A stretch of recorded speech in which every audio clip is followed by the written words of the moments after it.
Hello and welcome to this week's episode. I'm joined by a very special guest, my friend here, Ugyen Rinzin, and he is from Bhutan. And today he's going to talk about Bhutan as a country and Buddhism. So I've got some questions for him.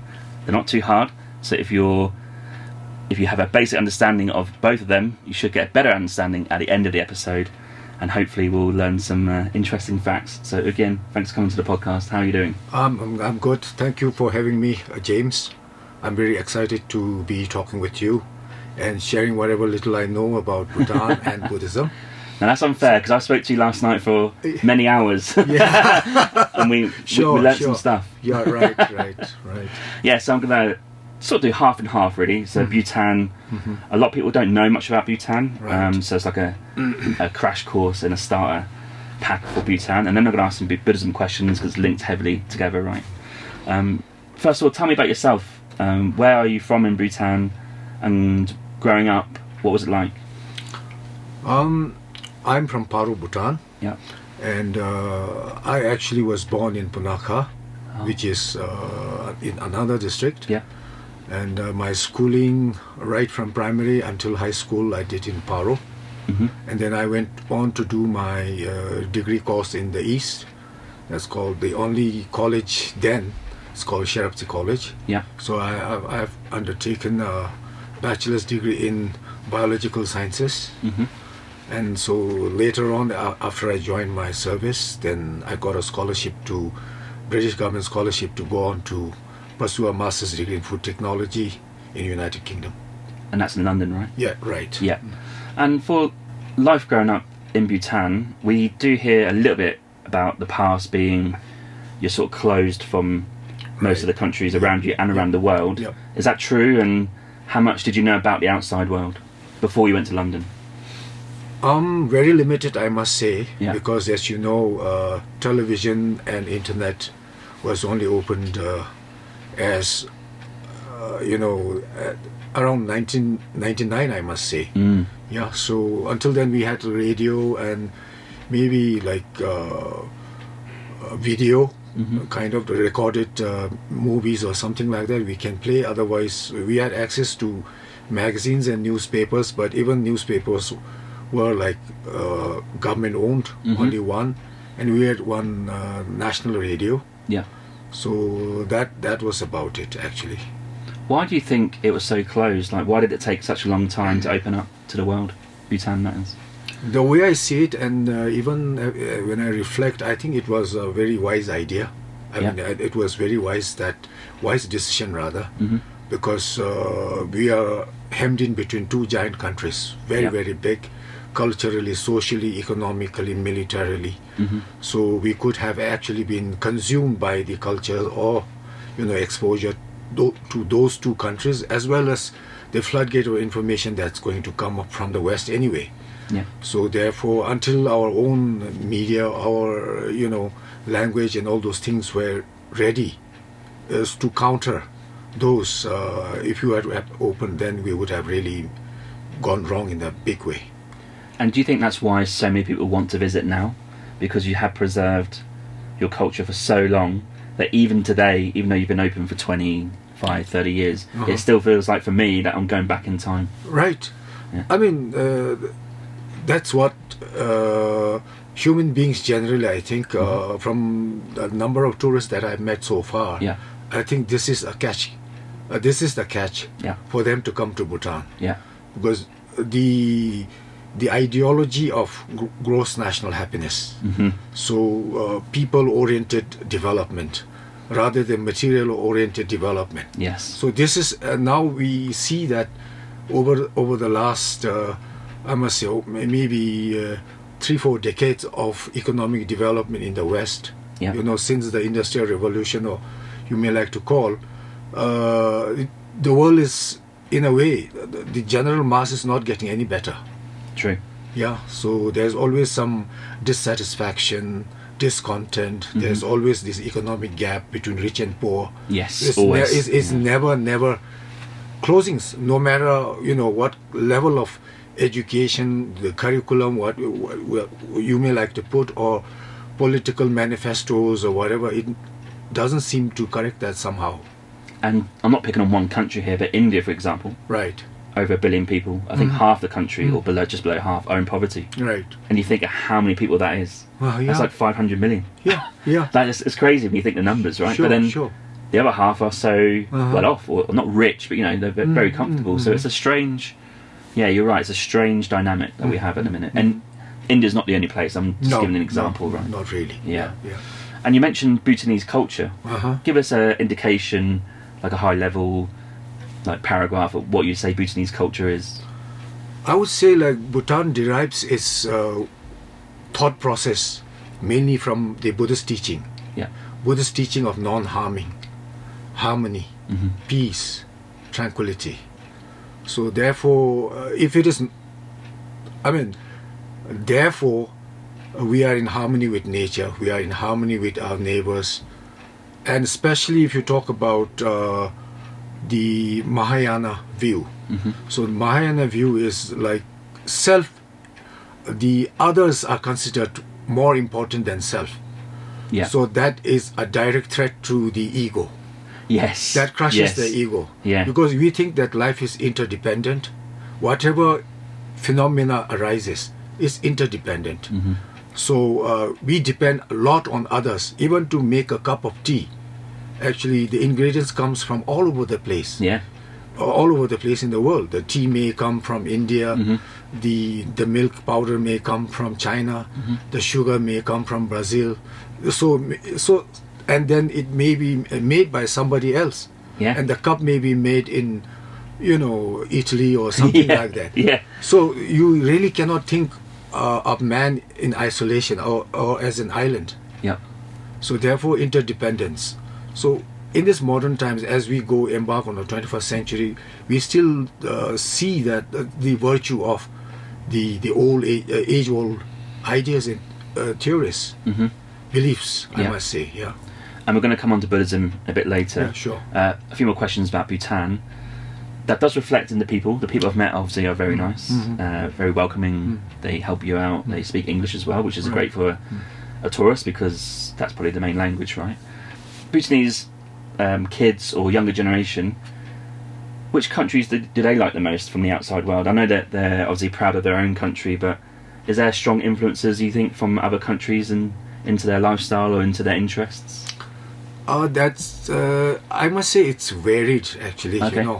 So some youth now, they say, are attracted to K-pops, Korean pop. Oh, Korean, Korean pop. Yeah. And in terms of there are also influences from the YouTube. Yes. YouTube. Some are creative.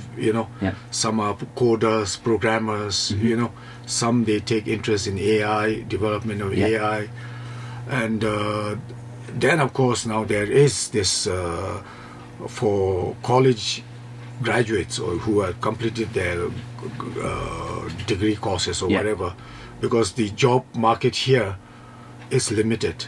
So therefore there is a substantial amount of youth actually looking for joining their friends or colleagues or their cousins in Australia or America or the Middle East. Yeah.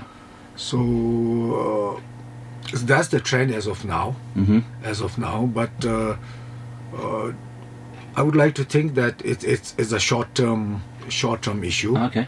Yeah. Because no matter whatever it is, at the end of the day, Bhutan is always a safe haven. Sure. So they would definitely. Even yesterday evening, I met a couple who has just returned back from Australia. Oh yeah. Who, after having spent around nearly 12 years, so they probably made some realization that home is always a sweet home. Interesting. Very interesting. Yeah. Yeah, because interestingly enough, a lot of Bhutanese are in Australia. Yeah. Is that the biggest population outside of Bhutan, do you think? Yes. Especially in Perth, they say. Yeah, Perth. Yeah, it's such an interesting place. Yeah. And also you might be thinking, they can go to Perth, they speak English. So I want to ask, you can speak Greg English. A lot of the population speaks English. Is that because it's taught in school? Yep, because English is the medium of instruction in Bhutan, in Bhutanese schools. Yeah. Even as, when I began my primary education, we learned all the subjects in English. Yeah. So though we do not really claim that we are better off now, then the younger generation, who are my grandchildren, for instance, like even before they are into school, they're very fluent and their vocabulary is so great. I met one of your grandchildren last night. The little girl, she's like 9 or 10. Yep. Speaks perfect English. Sure. I find that incredible. Yeah. Amazing. I'm going to ask you for some of your favourites before we go to Buddhism. So, what's your favourite area of Bhutan that you like to visit, and maybe someone should visit if they come to Bhutan? For me, I'm always an outdoor kind of person. Yeah. I like the mountains. I love the lakes and the peaks and the landscape. Yeah. And also the lesser visited remote areas, basically. Okay. Yeah. Which part of the country is that? Is that like east? It's like the mount. It ranges from the west all the way to the east. Oh, okay. Yeah. So you're just hugging the mountains. Yeah. Yeah, and there's a lot of mountains, right? And also the nomadic people. Yeah. Yeah, nomadic people up in the north. Yeah. Their Okay, life. Yeah. Okay. What is your favourite Bhutanese dish to eat? Now it may sound a bit unnatural, but I would still think for me it's imadati. Which is like Yeah, chili the cheese. chili cheese. Yes. Yeah, I've had a lot of that so far, and but it's not good. not that stingy one, but the milder one. Okay. Yeah, with little cheese and not so oily. Right. Okay. Yeah. What about a Bhutanese drink? Could be alcohol or soft drink.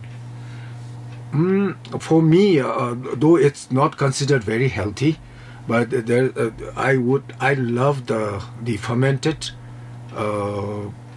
drink, but that's not distilled. So it's almost like beer but not carbonated. So we call it singchang or pangchang. Okay. Yeah. Right. Okay. Yeah.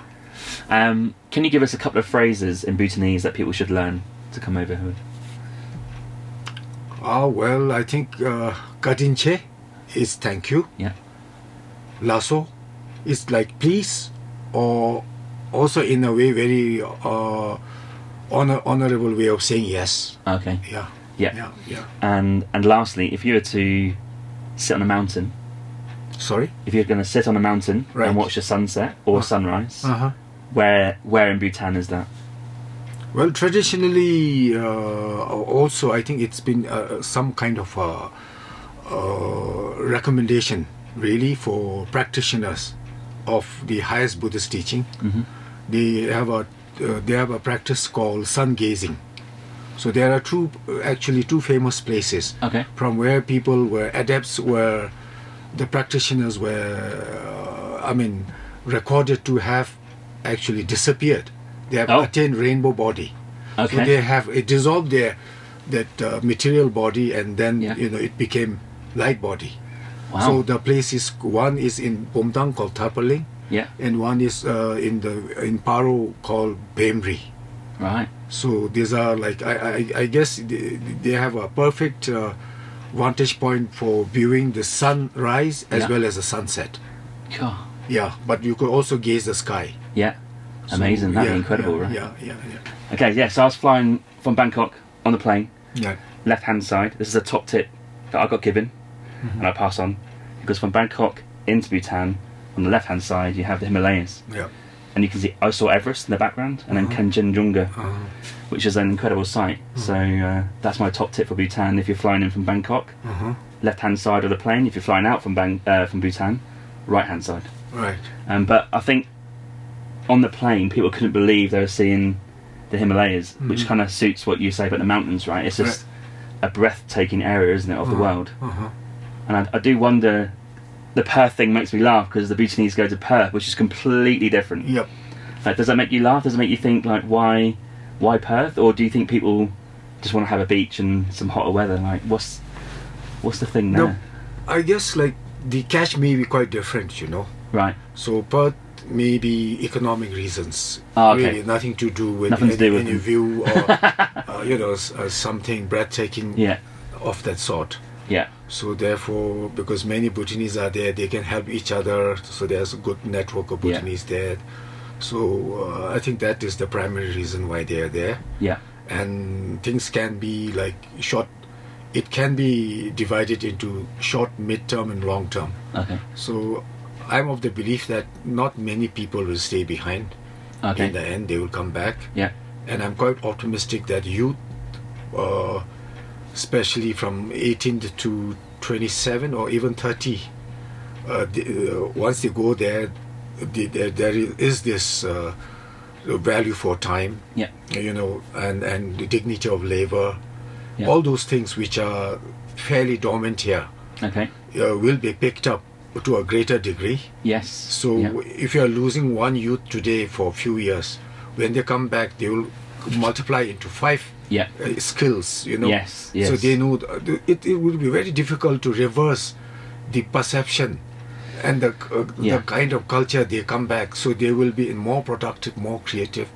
So if we lose 65,000, for instance, today, so I think that will go into fourfolds productive when they come back. Yes, makes sense. So therefore, we will have more motivated, inspired, and hands-on kind of youth who will form the new labor force or the creative force in the country.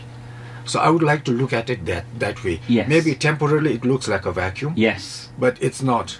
So I'm also quite concerned that people are capturing in a negative way. It cannot be, because if you train some, even if you go to a highly premium training institute or college, you learn some basic skills. But as human beings, how we are, basically our memory is short-lived. You cannot translate whatever you learn into skills that can create job or new products or things like that. You see. But a culture or a discipline that you have learned through 5-6 years, when they come back, they cannot forget that. No, they will be in that mode and they will try to. But if you, as opposed to that, if you see the youth here generally, they're quite laid back. They won't want to work, in more innovative or creative way. Interesting. So therefore, I look at that way. So you're saying you almost need people to go away for a short time to come back. Especially youth, Yeah, youth. I really don't know about the people beyond 35. I really don't know. Yeah. That's a different. But for me, as someone who's optimistic, who look at everything from an optimistic angle or a viewfinder, Yeah. So I see big promise for Bhutan. That's great. That's a positive. Oh, okay. I love that. This guy's positive. I love this guy. Right, we're going to go into Buddhism. So my questions are going to be very simple. Yeah. Because I don't know much about it. I'm learning on this trip as I go. That's all right. And I'm shamelessly going to read it from my pad because it's hard to know. You're welcome. The first question is Buddhism in its simplest form. If you could explain what it is. Well, let me come straight. Give you the straight answer. Yeah. So. Buddhism condensed in one para would be like, you will not commit any non-virtuous deed. Okay. You only do virtuous deed, second. Yeah. And third is, you will tame your mind. Okay. So mind is the center of Buddhist culture, Buddhist philosophy, Buddhist life. So you don't hurt others. Yeah. Okay, and then train your mind in 2 simple terms. Do as much good as possible to anyone. Yeah. Don't harm anybody, and train your mind. Tame your mind. Okay. So this is the essence of Buddhism in short.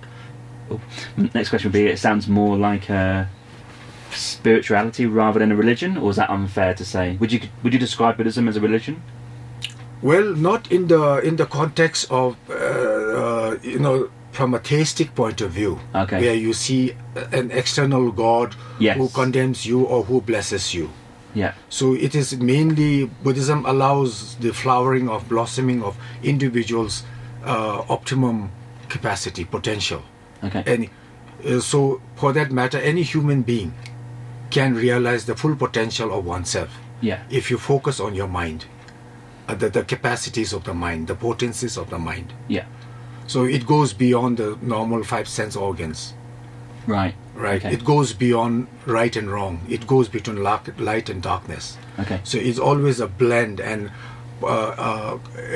amalgamation of a way between dance between male and female and right and wrong. So therefore there is no extreme. So that's why we call it a middle way. Right. Right. Okay. And Buddhism is obviously dominated by Buddha. So who is Buddha? So Buddha, actually, you know, many people nowadays seem to confuse seeing that the classical Buddha who passed away 2,500 years ago, who came with he is one manifestation in the human form. Yes. So Buddha is actually a state of mind, a state of awaken. Yeah. If you are totally free, you are not afraid of anything, you are gone beyond hope and fear. That is the real state of Buddhahood. Ah, okay. That's the pure dimension, at the primordial dimension. Yes. Because we talk of Buddhism in layers. So something very wealthy, rich, you know, with gems and jewels and all this limitless wealth you can have, or AI, or even like triple fold of AI, whatever, in 23rd century. I mean, all that kind of thing would be the next dimension, which is called the wealth abundance dimension. Okay. The other one is the nature as it is, non-fabricated, non-contrived. That state of awareness is the real Buddha, the primordial Buddhahood. Yeah. The second one is with all the abundance and with ups and downs and all that. Yeah. The third one, in order to, the third dimension, the third layer is manifestation, someone holding a combination of that two wealth as well as something that's non-contrived. Okay. So in order to teach those values, you know, so someone comes as in the form of a person, or it may even be that you will see a dead leaf falling and suddenly you see, oh, life is so effervescent, you know, like they're volatile. You must take it easy. So some things are non-tangible, you know, some are tangible. So Buddhism comes in many different layers, actually. Okay. Yeah.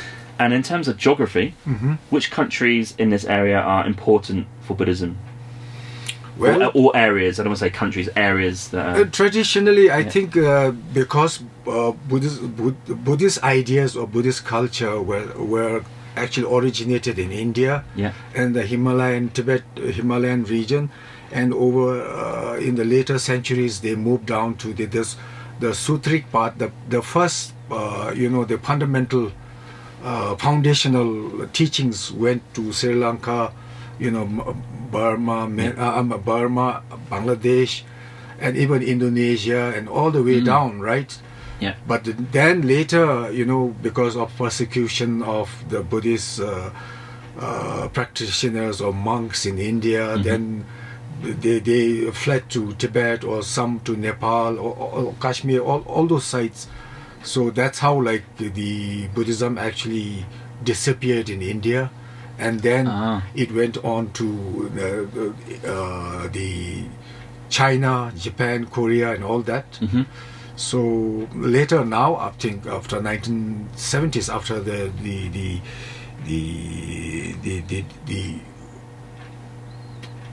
Tibet lost their country. Then the Tibetan Buddhism actually spread to the Western countries as well, and it became more prominent in the Himalayan countries. But you still have, like, the Chinese Buddhism and the Japanese Pure Land Buddhism. I think the following is really huge. Following is really huge, particularly like China itself is a you know, very populous country, right? And Japan, and in the Southeast Asian countries, and then maybe quite a huge number as well in the West. So Pure Land Buddhists are 500 million now. Wow. Pure Land Buddhists alone is 500 million. You know, that's a lot of people. Yeah. But I must say, like, it's not from a theistic point or trying to be discriminatory, but generally we as human beings, I think we are always reconciliatory. We are always reasonable. We are always rational. So we want happiness for everybody. We don't want to see unhappiness or hurt anybody, your neighbor, irrespective of which caste, creed, or race. So therefore, like, over a period of time, I think people do, when they put their head on the pillow, they do realize that, oh, you know, was I a good human being? You hope so, right? Yeah. So I mean, basically, every human being asks that question, irrespective of whether you are a Buddhist or not. That intrigues me on different levels, in terms of, like, if you're a criminal or you're hurting someone, like, how do I go to bed at night and think, I did okay today? I don't understand. Okay. Let's question here the Four Noble Truths. What are they? Well, though it says noble, right? Yeah. But its connotation is different. Okay. In the sense like it's the right view, the right action. Oh, so that sorry, this is you may need to. I have to reflect on that. The Four Noble Truths are actually Buddhist teaching is all about realizing the truth. Okay. So as if to say like you, you're living a life of falsity. So when you're focusing on the truth, why you're focusing on the truth is because truth has the potential to make you free. Yes. Once you understand the truth, okay, it's way more profound than facts. Right. Okay. Okay. Yes. So facts has the tendency to attach you Yes. to your ego, your sense of concepts, your knowledge, anything, you know. It makes you stick. It doesn't let you go, let go. Okay? Okay. But truth is self-liberating. It detaches your ideas to, you know, various things. Yes. So therefore you become more acceptable, you become more open, more broad-minded. Okay. In general human terms. Yes. But if now coming back to Four Noble Truths, so Buddha found out, actually he expounded that life as it is suffering.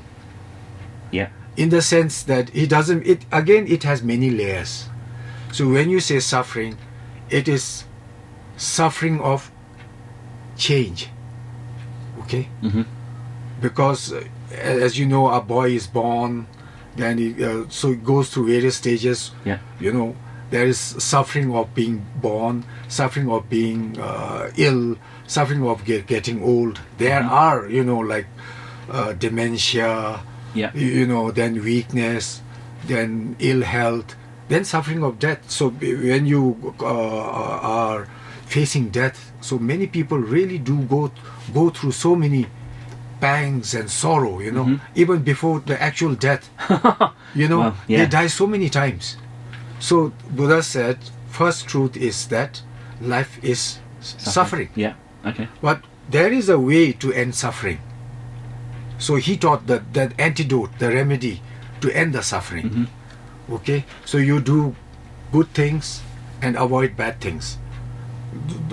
Do not harm others, do virtuous things. So that actually liberates you, that takes you closer to the truth. Yeah. So you will see the truth. Okay? And then he is saying that there is a path. Okay? So in a systematic manner, you will be shown how, like this, so that it will empower you. Once you start doing it, you get to come closer to the truth. Yeah. And so you are more enticed and empowered to pursue that path. Okay. And then finally you are really, because of the path and the teaching, you really get delivered or detached, and you realize your full potential. So you bring closure to the closure. Yeah. Yes. It seems like a closure. Yes. Okay. Yeah. Right. So you can come out of the illusion or the deluded mind. Okay. Yeah. So you gain omniscience kind of thing. I find it so fascinating. Yeah. Okay, I've got a few more questions. Yep. This might seem a superficial question, really. I've heard three terms: priests, monks, lamas. Is there a difference between the three? Well, in a way, if you look at it, appears to be synonymous, but in our Bhutanese context or Buddhist context, it is different. Oh, okay. Yeah. Right. I think the word Lama and Lamaism has been distorted over translation over the last maybe 200 years or so, I think. So Lama in our classical understanding is that there are two words, right? Lama. Yes. Actually it's Lama, but when it is written in English it's said Lama. Yeah. And then and loosely understood as Lamaism is like some form of specific Buddhist sect or something like it's not like that. Okay. Traditionally, over the years, what had happened is, over the millennia, what has happened was the latest Buddha who passed away into Nirvana 2,500 years ago, he's just an idea. He no longer lives. Mm-hmm. His teachings may be there in the form of scriptures, but we cannot connect to him directly. Mm-hmm. Yeah, he cannot mentor us. No. He cannot coach us. But then there is a lineage who, you know, Buddha taught, Buddha's disciple, like that. So these traditions are kept alive by the Sangha. That's called the monks.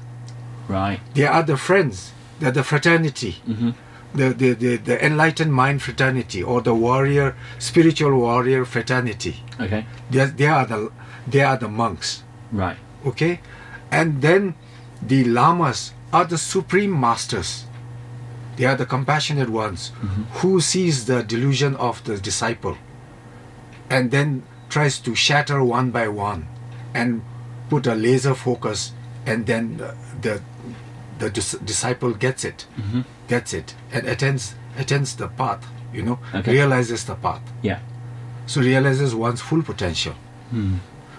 What I find interesting about what you say there is how it mixes with the modern day majority of the countries having the capitalist system, right? It seems like they contradict a little bit. The capitalist system, which is material wealth, money, as opposed to Buddhism, which is almost seems completely opposite. So it's weird how they sort of mix and work in countries like here or India, right?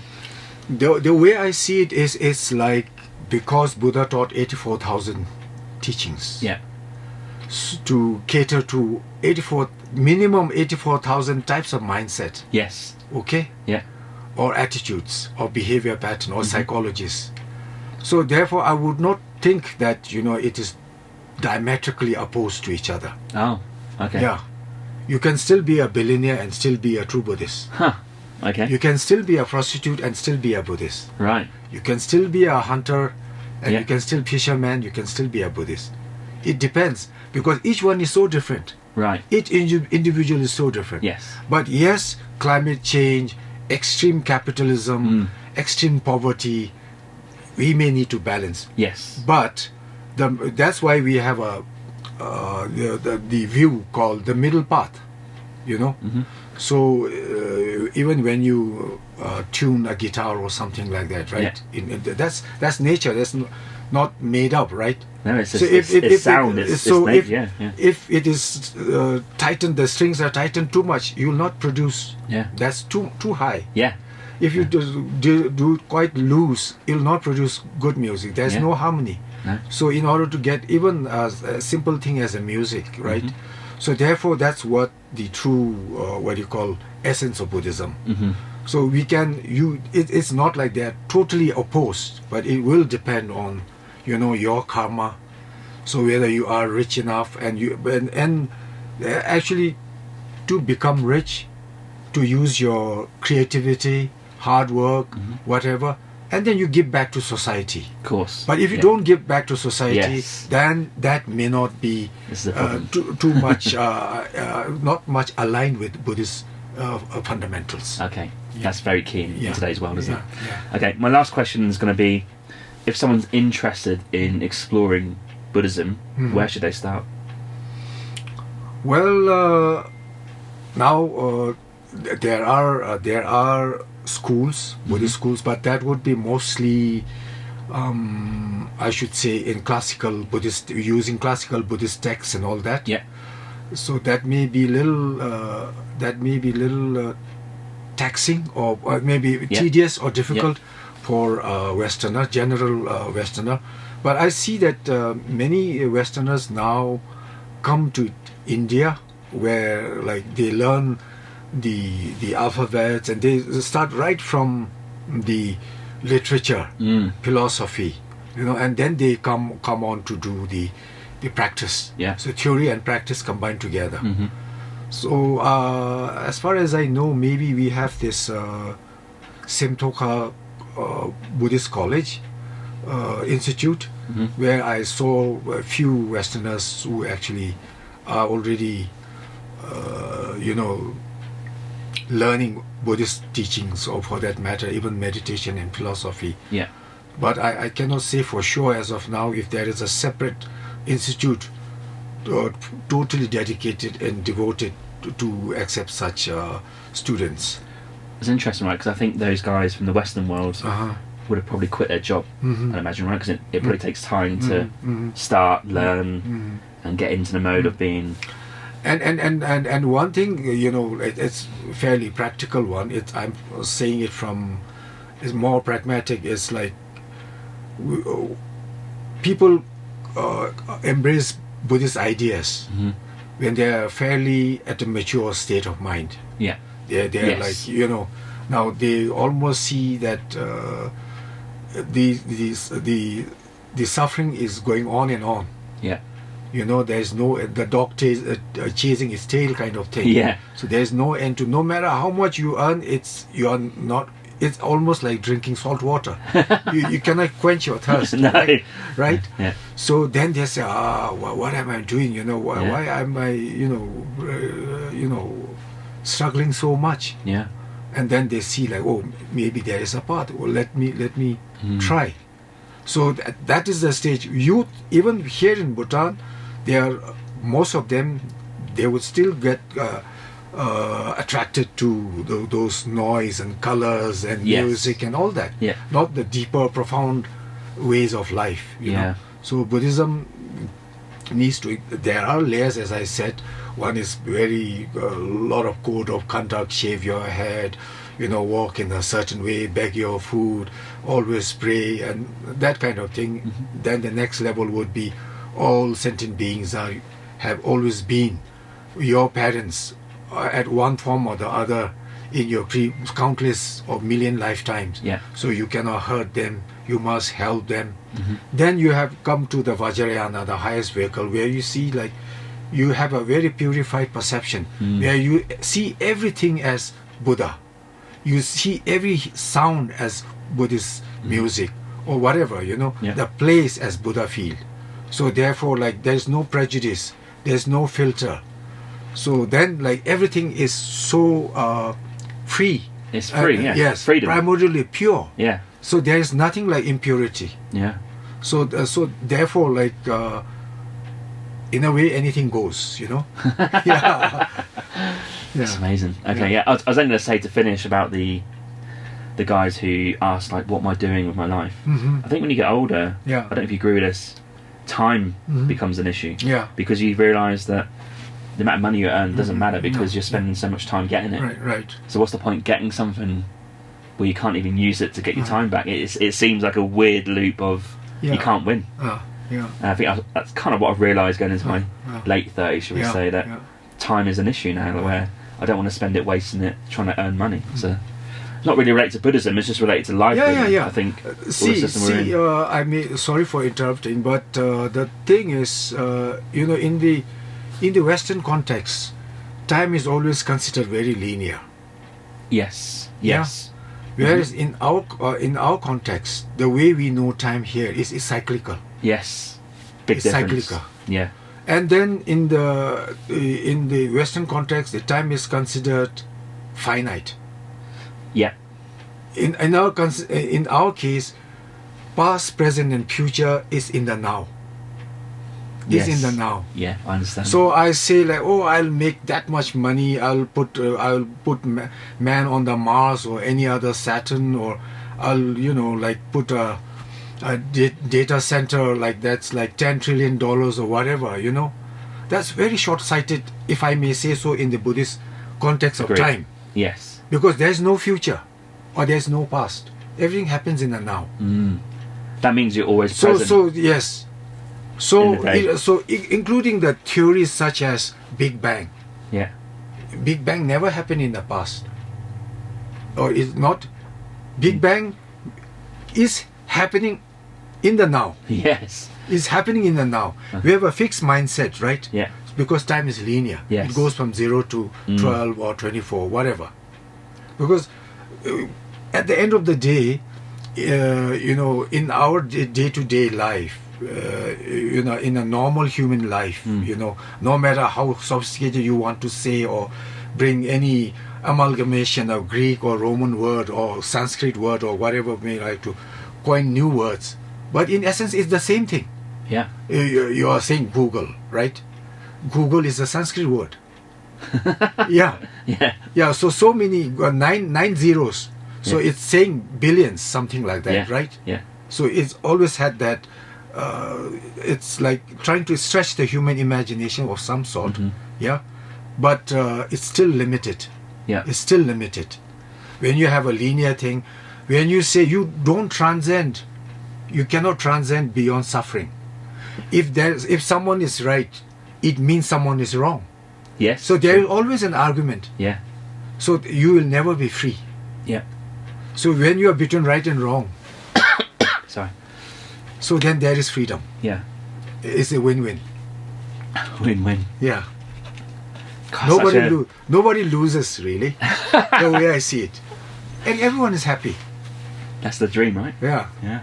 So as so I'm actually intrigued by John Lennon's Imagine, Great There's song. no heaven, Yeah.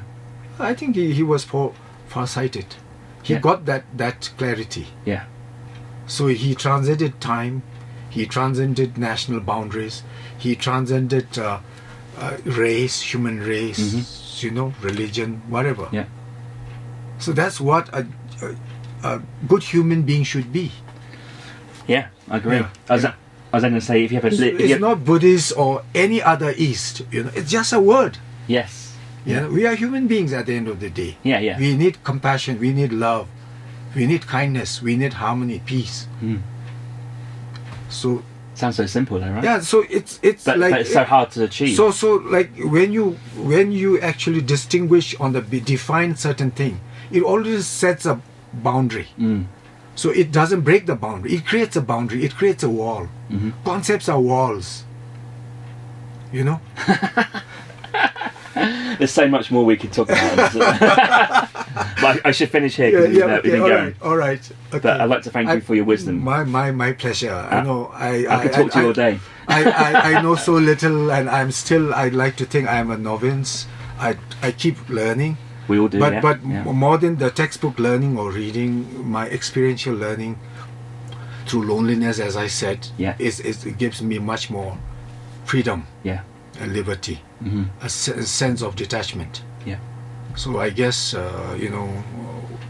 through you, some of my thoughts or experiences get transferred to your audience. Yes, and I'll be keen to see what they think. Right. Amazing. Yeah, thanks for coming on. I appreciate it. I want to shake your hand. My pleasure. Pleasure. Thank you so much. You.